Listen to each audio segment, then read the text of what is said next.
Bonjour à tous, cette vidéo a pour but de vous donner mon avis courtement analysé. Ce petit concept me permet de parler de cinéma dans un format court, travaillé et qui laisse de la place à d'autres projets simultanément. Je tiens à rappeler que je ne suis en aucun cas critique de cinéma. Je ne possède pas non plus la réponse à ton existence. Toi qui viens de scroller pendant 45 minutes sur des chats ou sur des vidéos volées, qui est l'imposteur de Squeezie avec en dessous une autre vidéo sur un jeu mobile à la con qui prend ton attention parce que t'es pas capable de rester concentré pendant plus de 3 secondes. Ouais! Bref, le concept est simple, je vais vous faire une critique en vous résumant très rapidement le film et en vous donnant 5 points positifs et 5 points négatifs. Vous comprenez donc bien que je vais être plus que synthétique et non exhaustif. L'objectif aussi est de débattre en commentaire sans m'insulter. Je ne pourrais résister à l'idée de parler de mes films préférés ou de ceux qui m'ont rendu addict au liquide de refroidissement. Pourquoi tu existes? Rends-moi mes 1h44 minutes de ma vie. Tu vas où toi? Toi aussi t'es responsable. Sans plus attendre, parlons de Minecraft. Steve, employé de bureau désabusé, découvre un portail vers un monde cubique appelé la Surface où il construit un parc et apprivoise un loup nommé Dennis. En explorant davantage, il ouvre un autre portail vers le Nether, une dimension infernale dirigée par Malgosha la dégueulasse, une souveraine piglin assoiffée de pouvoir et d'or. Capturé, Steve confie un artefact magique à Dennis qui l'emporte dans le monde réel. Des années plus tard, Henry et sa sœur Nathalie emménagent à Randomville. Il va à l'école et elle part travailler dans une boutique de chips. Henry s'en branle des cours et veut être ingénieur. Quand ses camarades entendent ça, ils se foutent de sa gueule. Un petit con dit même « Mon papa il dit que les maths c'est des conneries. Moi je veux un métier d'avenir. YouTubeur !» Ensuite, Henry découvre l'artefact avec l'aide de Garrett, un gamer déchu. Ensemble, ils rouvrent le portail rejoints par Nathalie et Dawn, l'agent immobilière qui a logé les deux gosses, et sont projetés dans l'univers de Steve. Ensemble, ils affrontent les créatures du Nether et les plans de conquête de Malgosha. Après plusieurs séparations, révélations et batailles, le groupe unifié parvient à vaincre la menace et à restaurer la paix. C'était rapide, maintenant, numéro 10, l'humour léger. On se calme! C'était pas le film le plus drôle de l'humanité, mais les légères touches d'humour passaient très bien. C'était pas abondant et parfois bien marrant. Une réplique d'un professeur m'est même restée en tête. Je ne souhaite pas ma vie, même à mon pire ennemi.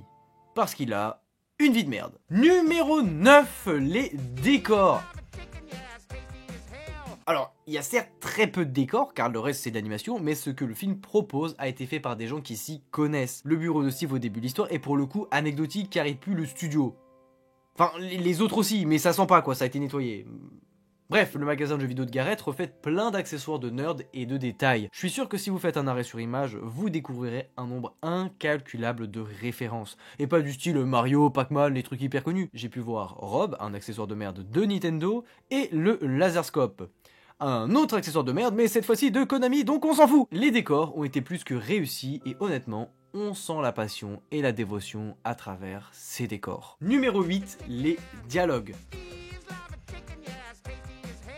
Voilà le premier point négatif du film. Les dialogues sont fades et vides. Pour ce qui est des batailles, on frôle le cliché. Garrett, je te détestais et je me demandais pourquoi ta mère n'avait pas avorté cette grognasse et tu m'as quand même sauvé la vie. Oh, tu sais, Steve, c'est fait pour ça, les amis.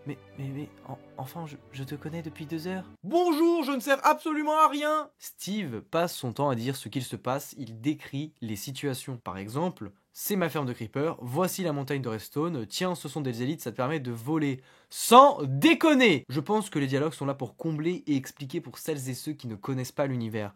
Le problème étant que nous faisons face à de l'audio description. Numéro 7, Sebastian Hansen et Emma Myers.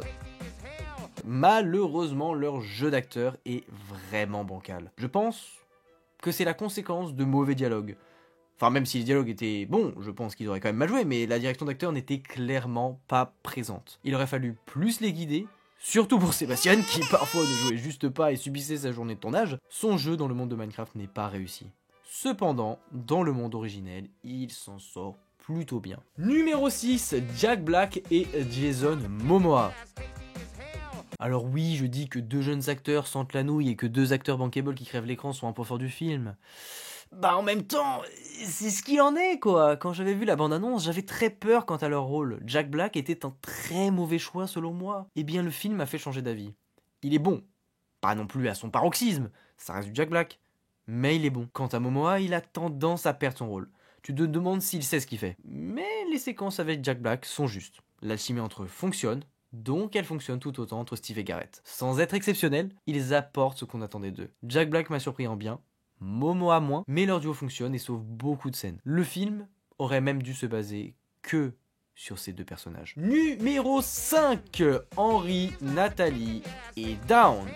Ils sont plus impactants quant au mauvais retour concernant le film, même si je sais que les avis sont très mitigés vis-à-vis de Jack Black et de Jason Momoa. Je disais juste avant que le film aurait pu se passer d'eux, et oui, ces personnages ne servent à rien. Ils n'apportent rien, on s'en fout d'eux, ils ne sont pas intéressants, ils sont vides et n'ont pas d'histoire.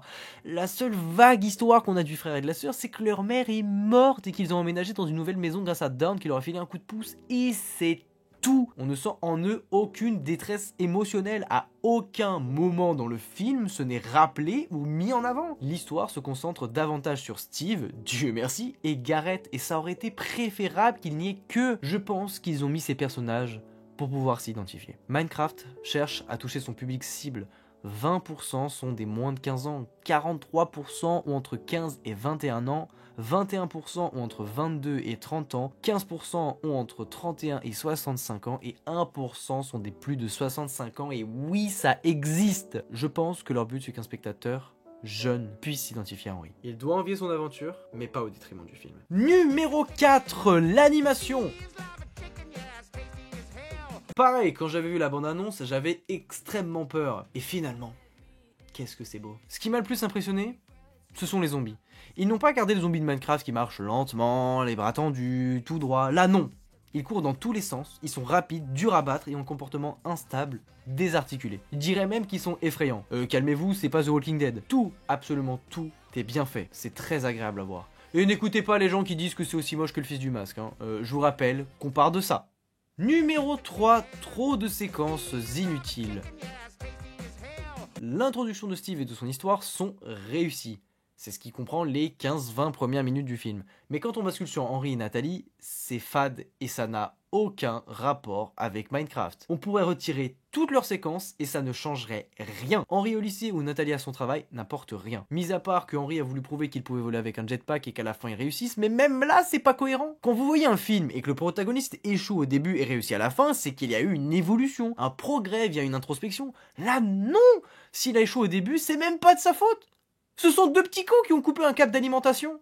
S'il n'était pas intervenu, il aurait réussi. Donc même quand le film veut montrer une évolution, il n'est même pas foutu d'en montrer une logique. Je ne vais pas vous faire une liste de toutes les séquences qui ne servent à rien. Le problème étant que ça nuit au déroulement et la fluidité du film. Ils essayent d'installer une relation fraternelle soudée, mais sans background et sans évolution ni lien. Le deuxième plus gros du film, ce fut de vouloir trop montrer sans sélectionner ce qui était narrativement pertinent. Ce qui dilue l'impact émotionnel et casse le rythme. Numéro 2, l'univers respecté. J'ai lu pas mal d'avis qui traitent le film de honte, de trahison envers Minecraft. Et je tiens à vous dire que je suis fermement pas d'accord. Les musiques, les effets sonores, les bruitages et le visuel sont respectés. Non, on n'a pas le dragon de l'Ender ni le Wither. Et oui, le méchant est éclaté. Mais ça n'enlève rien au respect de l'univers du jeu. J'ai lu un avis qui disait: il y a même un moment où il est possible d'avoir une vue 2D après qu'un des personnages tombe depuis la surface dans un trou d'une dizaine de blocs et on peut voir quoi? 2 filons de diamants? Aussi haut? Il y a même un moment où Steve énumère les différents mobs possibles de croiser dans le manoir où ils s'y rendront. Des vindicateurs? Des évocateurs? Juste évoqués, même pas présents? Et des Endermen? Alors, je suis pas expert Minecraft, mais les Enderman peuvent apparaître un peu partout. Ce n'est peut-être pas leur lieu attitré, mais c'est pas incohérent non plus. Le film veut tellement tout balancer qu'il finit parfois par dire au lieu de montrer. Mais pour le coup, mettre un Enderman dans le manoir, c'était bien joué. Et aussi, on voit un évocateur passer en arrière-plan.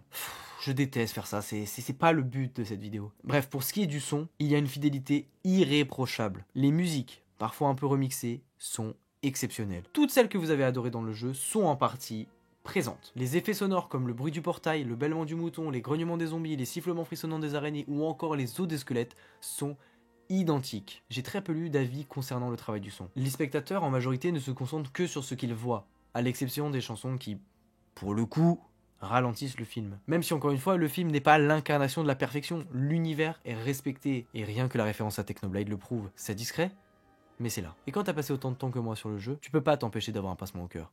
C'est pas juste un clin d'œil, c'est une vraie preuve d'amour pour la communauté. Et numéro 1, l'intrigue. J'ai vaguement parlé de l'histoire des protagonistes, mais pas de leur conflit intérieur. Et pour cause, il n'y en a pas. Henry cherche soi-disant sa voie, mais en fait, il la connaît déjà. Il veut être ingénieur, il est sûr de lui. Steve le dit lui-même dans le film, il est créatif, il a du potentiel. Et sa sœur, bah, elle a peur de le perdre et de mal faire son rôle de grande sœur. On est où là? Je regardais l'aîné les garçons, Minecraft. Et alors Malgocha, c'est la cerise sur le gros tas de merde. Elle veut de l'or? Pourquoi? Parce qu'elle aime l'or. Elle a pompé le Nether et maintenant elle veut pomper la surface. Voilà, pas de vraie motivation, juste une backstory jetée à la va-vite pour justifier son délire. Si encore, on avait une raison profonde, je dis pas, mais là, c'est juste traumatisme d'enfance. C'est plat, c'est bâclé. Et c'est ça le vrai problème du film. Il veut trop en faire. Il essaye de tout montrer, de tout dire, d'introduire 36 trucs, mais sans jamais aller au bout. Le film part dans tous les sens, et pour quelqu'un qui ne connaît pas Minecraft, ça doit être un sacré bordel. On balance des noms, des lieux, des objets sans vraiment les expliquer. Et en même temps, c'est normal. L'univers est dense, t'as pas le temps de tout exposer dans un seul film, donc fallait choisir. Limiter, prioriser, simplifier. Un exemple tout con. À un moment, Steve parle de récupérer les diamants qu'il avait minés sous la montagne de Redstone. En tant que joueur Minecraft, tu captes direct où ça va. Mais pour un spectateur lambda, il pige rien, et la réponse vient trop tard. Steve réapparaît plus tard avec son armure en diamant. Ok, on comprend que c'était ça le but, mais c'est mal amené. T'as une préparation, puis un paiement, mais entre les deux, c'est flou. Au final, le film survole son intrigue. Il effleure des enjeux, des personnages, des arcs, sans jamais creuser. Et c'est dommage, parce qu'il y avait matière.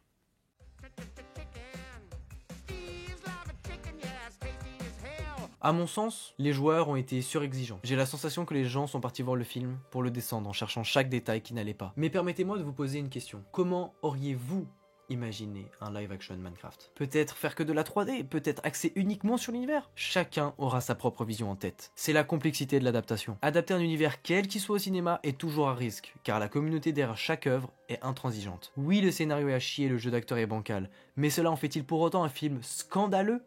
Honteux? Mérite-t-il toute cette haine? Cela me fait penser à Pixel, sorti en 2015. Le film est cool à regarder, pas de prise de tête, pas de scénario ambitieux, certes vide des clichés, mais sympa. Les références de jeux vidéo sont cool et ça fait le café selon moi. Le vrai problème aujourd'hui, c'est qu'on veut que chaque film soit une masterclass, un truc révolutionnaire. Sauf que des fois, un film peut juste être cool, juste ça. Et ce film, malgré ses défauts, il m'a parlé. Je me suis senti chez moi, dans son univers. L'âme d'enfant a pris le dessus. J'ai commencé à jouer au jeu courant 2012-2013. Je me rappelle encore jouer avec mon frère dans sa chambre, lui sur sa chaise de bureau et moi sur le lit. Je me souviens aussi des survies avec mon meilleur ami où dès qu'il mourait dans la lave, il rage-quittait. Je me rappelle de ce monde créatif lancé pour la dernière fois, sans savoir que cela l'aurait été. Ces maisons moches, ces routes gigantesques, cette gare, ce château, cette fontaine, cette arène, cette ville, ce magasin, ce restaurant en grande partie créé par des amis réels ou en ligne. Ça, c'est mon Minecraft. Et ce qui est le plus beau, c'est que je sais qu'on a tous une expérience comme la mienne. On a tous ce monde. On a tous ces amis en ligne avec lesquels on ne parle plus. Et j'emmerde profondément l'objectivité. Je me fous de savoir que le film est nul parce que si, parce que ça. Si vous l'avez trouvé plus que mauvais, ainsi soit-il. Mais ne transmettez pas votre haine à celles et ceux qui ont passé un bon moment. Peut-être me direz-vous que je ne connais rien au cinéma, au scénario, au son, au montage, à l'audiovisuel en général. Mais je sais pertinemment une chose, c'est que le cinéma rapproche. Il n'a pas à plaire à tout le monde. Il doit tout simplement toucher quelqu'un. Et ce film m'a touché. Cette âme d'enfant innocente, indulgente, devrait parfois prendre le dessus. Parce qu'au fond, ce film n'a pas besoin d'être parfait. Il suffit qu'il nous rappelle pourquoi on a tant aimé ce monde.